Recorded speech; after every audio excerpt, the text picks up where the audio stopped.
looking into vampires as a Christian, which is it's typically seen, especially in fundamentalist circles, as being an embrace of evil.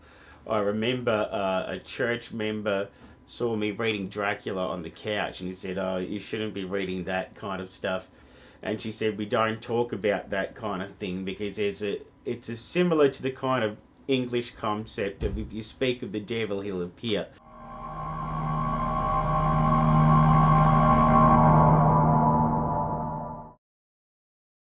One of the most common things you get asked as a vampirologist is, do you believe in vampires? My personal opinion is it depends on what you define a vampire as.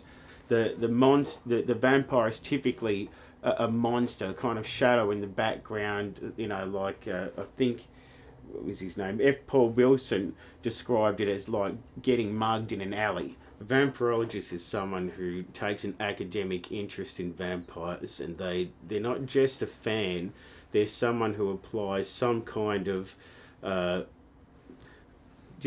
academic discipline or existing knowledge to the subject. So you could say it's similar to a vampire researcher, but a lot of their work is dedicated to covering the subject.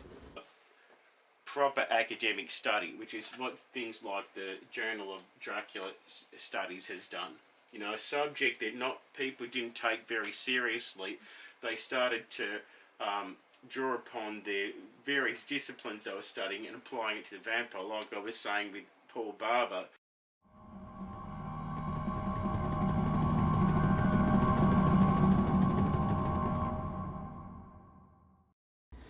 My interest in this subject has branched out to starting a number of Facebook groups, and one of them is called Vampire Community. And nearly every day, without fail, we'll have members joining saying, are there any vampires here? Do vampires exist? Can you turn me into one? There is a large community of people in various communities who call themselves real vampires, or modern vampires, or human living vampires, or something like that. And they have a compulsion to feed off blood or what they perceive as psychic energy, or a mixture of the two. Now, some of them believe that they are the ones who inspired the vampire myth in the first place, that there are other people like them through history who inspired it. I dispute that purely because the vampire myth is really associated with corpses, so the dead. It was a phenomenon that occurred after.